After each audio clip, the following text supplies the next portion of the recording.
నా పేరు బి సాల్మోను.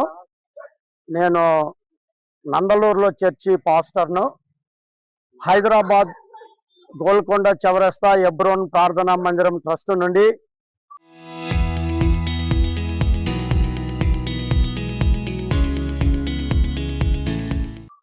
ప్రొద్దుటూరు విజయనగరం బేతనియా చర్చికి నన్ను పాస్టర్గా ఇక్కడికి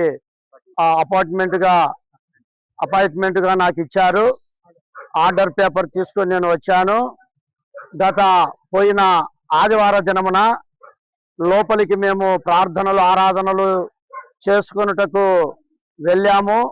చేస్తూ ఉన్న సందర్భంలో ప్రస్తుతం ఉండే కేఎం ఎఫ్రాయిం అనే పాస్టరు కొంతమంది దుండగులతో మమ్మలను దౌర్జన్యంగా ఆ యొక్క బలత్కారముతో గట్టిగా బయటికి త్రోసివేయడము జరిగింది. ఆ యొక్క కేఎం ఎఫ్రాయిం అనే పాస్టర్ కూడా చాలా మంది క్రైస్తవులను ఆరాధన జరుపుకోనికుండా బయటికి వెళ్ళడము వీడియోలో కూడా వైరల్ అవుతూ వచ్చింది. అతనికి ట్రాన్స్ఫర్ ఇచ్చారు. కానీ కేఎం ఎఫ్రాయిం గారు తను వెళ్లకుండా డబ్బు బలగముతో లేకుంటే దౌర్జన్యముతో రౌడీజముతో ఇక్కడ తాను పాస్టర్ గాని కొనసాగాలని ఎన్నో అల్లర్లు జరిగించుతూ తర్వాత వారమంతా చర్చిని లాక్ చేపించాడు. ప్రస్తుతము నేటి దినమున ఆదివారం దినము కూడా చర్చి గేట్లు తెరవనీయకుండా కేఎం ఎఫ్రాయిం పాస్టర్ గారు ఈ గేట్లు తాళాలు వేసి భక్తుల యొక్క మనోభావములను ఎంత దెబ్బతీయగలుగుతున్నాడో, దుఃఖక్రాంతులుగా భయక్రాంతులుగా చేయగలుగుతున్నాడో చూస్తున్నాము. తద్వారా తిని వెనక ఉన్న వ్యక్తులు ఎవరంటే రాగి వీరాచార్య అనే హెబ్రోన్ హైదరాబాద్ లో ఉంటున్నాడు.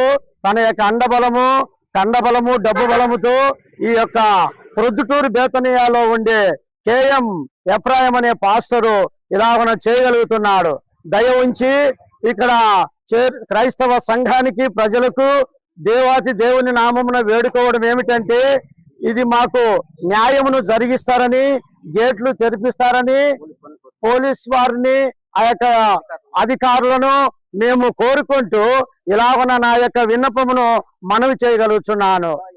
31వ తారీఖు 2026లో ఈ యొక్క ట్రాన్స్ఫర్ లెటరు ఆయనకు నాకు ఇద్దరికి ఒకటేసారి ఇచ్చారు. కాబట్టి తను వెళ్ళలేదు. జ్ఞాపకం పెట్టుకోనండి. పై అధికారులు దీని విషయంలో మాకు స్పందించి న్యాయము చేయగలరని మేము ప్రభువైన యేసుక్రీస్తు నామమున మిమ్మల్ని అందరినీ కోరుకుంటూ ఇలాగన మేము ముగించగలుగుతున్నాం. హైదరాబాద్ హెడ్ క్వార్టర్ ఎబ్రోన్ ట్రస్ట్ తరపున నందలూరు నుండి పాస్టర్ గా నేను ఇక్కడికి ప్రొద్దుటూరు విజయనగరం బేతనియాకు ఇక్కడికి నేను పాస్టర్ గా బదిలీ చేయబడ్డాను. కాబట్టి నాకు న్యాయమును చేకూర్చాలని అధికారులను పోలీస్ వారిని మేము ఎంతో ప్రియమిత్రులను కోరుకుంటూ మీడియా మిత్రులను కూడా కోరుకుంటూ ఈ విషయంలో మాకు న్యాయం జరుగుతుందని ఎంతో మేము ఆశిస్తున్నాము. నా పేరు పాస్టర్ కేఎం ఎఫ్రాయిము. నేను గత సంవత్సరము ఫిబ్రవరి నెలలో హైదరాబాద్ హెబ్రోన్ అంటే మా హెడ్ క్వార్టర్స్ అక్కడ ఉన్న సంస్థ the society of indigenous churches in India register number 114 of 1971 తరపున నేను ఇక్కడ పాస్టర్గా పోస్టింగ్ చేయడం జరిగింది. ఈ సంఘము 1966 సంవత్సరంలో ప్రారంభించబడినది. ఈ సంస్థను ప్రారంభించిన వ్యక్తి దైవజనుడు బక్సింగ్ గారని. ఈ చర్చిలంతటి కూడా ఈ సంస్థ అంతటి కూడా ఆయన అధినేత. ఆయన ప్రారంభించిన సంఘం. ఈ సంఘమును ఆయన ఏం చేసినాడంటే హెబ్రోన్లో ఒక సొసైటీ సంస్థను ప్రారంభించి అందులో ఈ యొక్క ప్రాపర్టీని అంతటిని కూడా సొసైటీకి రిజిస్టర్ చేయడం జరిగింది. ప్రాపర్టీ నంబర్ 42 అందులో రిజిస్టర్ చేసినారు. మా కార్యకలాపాలన్నీ కూడా అక్కడ నుంచి జరుగుతాయి. మా అందరికి హెడ్ క్వార్టర్స్ అదే. నాతో పాటు 11 మందిని కమిటీ సభ్యులుగా వాళ్ళు నియమించడం జరిగింది. 11 మందిని 18వ తారీఖున 2వ నెల 25వ సంవత్సరమున. తర్వాత ఉన్న వాళ్ళల్లో కొంతమంది కొంచెం స్వార్థంగా సెల్ఫిష్గా ప్రవర్తించడం వాళ్ళు ప్రారంభించినారు. తర్వాత మాకు ఏం జరుగుతుందంటే ఆఫరింగ్స్ అన్నీ కూడా ఎప్పుడైతే వస్తాయో వాటినన్నిటిని ప్రతి ఆదివారం వాటిని కలెక్ట్ చేసుకొని ఒక బుక్లో నీట్గా ఎంత వచ్చింది ఏందనేది చక్కగా రాస్తారు. రాసిన తర్వాత వాటన్నిటిని జాగ్రత్త పరుస్తారు. ప్రతి 6 నెలలకు ఒకసారి హెడ్ క్వార్టర్స్ నుంచి ఆడిటింగ్ టీం వచ్చి ఇంటర్నల్ ఆడిట్ జరిపిస్తారు. జరిపించినప్పుడు గత 11 మంది కమిటీ ఏదైతే ప్రారంభం ఉందో అందులో కొంతమంది ఫండ్స్ మిస్అప్రాప్రియేషన్ చేయడం చేసినారు. ఫండ్స్ను వాళ్ళు మిస్అప్రాప్రియేషన్ చేసినప్పుడు మేము అందరం కూడా హెడ్ క్వార్టర్స్కు ఆడిటర్స్ ఇన్ఫార్మ్ చేసినప్పుడు వాళ్ళని రిమూవ్ చేసేసినారు కమిటీలో నుంచి. ఎప్పుడు రిమూవ్ చేసినారంటే 11వ తారీఖు 11వ నెల 2025 సంవత్సరమున వారిని దాంట్లో నుంచి రిమూవ్ చేసేసినారు. కాబట్టి వాళ్ళకి ఏమైపోయిందంటే దీనిని ఒక బంగారు బాతుగా పెట్టుకొని ఏదో రకంగా దీని ఒక వ్యాపారంగా చేసుకోవాలనే ఉద్దేశంతో ఉన్నప్పుడు దానిని ఆపివేసిన తర్వాత వారికి అది నచ్చక స్వార్థపూరితంగా వ్యక్తిగతంగా నా మీద కక్షపూరితంగా వాళ్ళు ఈ సంఘాన్ని ఇట్లా డిస్టర్బ్ చేయడం జరిగింది. అయితే నిన్నటి దినమున ఒక 2 వారాల క్రితము సాల్మోన్ అనే వ్యక్తి నన్ను ట్రాన్స్ఫర్ చేసినారు అని వచ్చినారు. ఇప్పుడు నాకు ఇది ట్రాన్స్ఫర్ చేసిన లెటర్ నాకు ఇది. నన్ను ఎవరైతే ఇక్కడ పంపించినారో వాళ్ళు నన్ను తిరిగి పంపించాలి కానీ ఎవరో దారిలో పోయి అప్పారావు పుల్లారావు వచ్చి ఇదిగో లెటర్ ఇచ్చినారంటే ఇది లేదు. ఈ సాల్మన్ అనే వ్యక్తిని ఏం చేస్తున్నారంటే నిన్నటి దినమున కడపలో ఆ చర్చిలో కూడా గొడవ చేసినాడు. ఆ వీడియో కూడా నేను చూపిస్తాను. కడప చర్చిలో గొడవ చేసినాడు. ఆ తర్వాత హైదరాబాద్లో గొడవ చేసినారు. హైదరాబాద్లో వీళ్ళు గొడవ చేస్తే ఎవరైతే వీళ్ళకి చేసినారో 2022 సంవత్సరం ఎవరైతే మాకు హెడ్ క్వార్టర్స్ రాగి వీరాచారి అనే వ్యక్తి హైదరాబాద్లో వీళ్ళు దొమ్మిగా పోయినారు.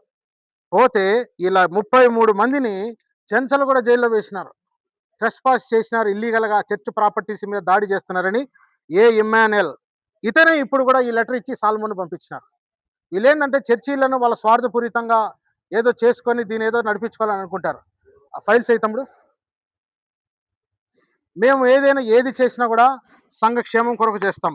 నిన్నటి ఆదివారం దొమ్మిగా 8 గంటలకు చర్చి స్టార్ట్ అవుతుంది అంటే 9 గంటలకు స్టార్ట్ అవుతుంది అంటే 8 గంటలకు పోయిన వారము ఒక 10-12 మంది లోపల దూరేసి వచ్చి చర్చిలో అంతా హడావుడి చేసినారు. కాబట్టి పోలీసు వాళ్ళందరినీ కూడా బయటికి పంపించడం జరిగింది. నిన్నటి దినమున ఎందుకు మేము చర్చిని జరపలేదంటే ఒకటే కారణం ఏంటిదంటే మాకు పోలీసు వారికి ఉన్న సంపూర్ణమైన ఇన్ఫర్మేషన్ ఏంటంటే massive of group people anti social elements వాళ్ళు వచ్చి పీస్ఫుల్ అట్మాస్ఫియర్ ఆఫ్ చర్చిని డిస్టర్బ్ చేసి భక్తులను చెల్లాచెదరు చేయాలనే ఉద్దేశంతో వాళ్ళు ప్రయత్నం చేసినారు. భక్తులను దృష్టి పెట్టుకొని శాంతి భద్రతలను లా అండ్ ఆర్డర్ని దృష్టిలో పెట్టుకొని being a law abide citizen నిన్న మేమందరం కలిసి తీర్మానం చేసుకొని అధికారులు న్యాయ సలహా మేరకు ఏమి జరగకూడదు. ఎందుకంటే నా మీద మా వాళ్ళ మీద కమిటీ మీద దాడి చేయొచ్చు. దాడి చేసిన తర్వాత సామాన్యమైన భక్తులు అరే పాస్టర్ గారిని ఏదో అంటున్నారు అని వాళ్ళలో ఈ యొక్క ఎమోషన్స్ అనేటి మిస్ మ్యాచ్ అయ్యి సడన్గా ఏదైనా గొడవ జరిగినప్పుడు వాళ్ళు రియాక్ట్ అయినప్పుడు మొత్తం డిస్టర్బెన్స్ అవుతుంది. అందుకోసమని ఆ భద్రత రీత మార్చినాం. వాళ్ళు 6 మంది ఆ 7 మంది గొడవ చేయడం వల్ల 700 మంది సఫర్ అవుతున్నారు.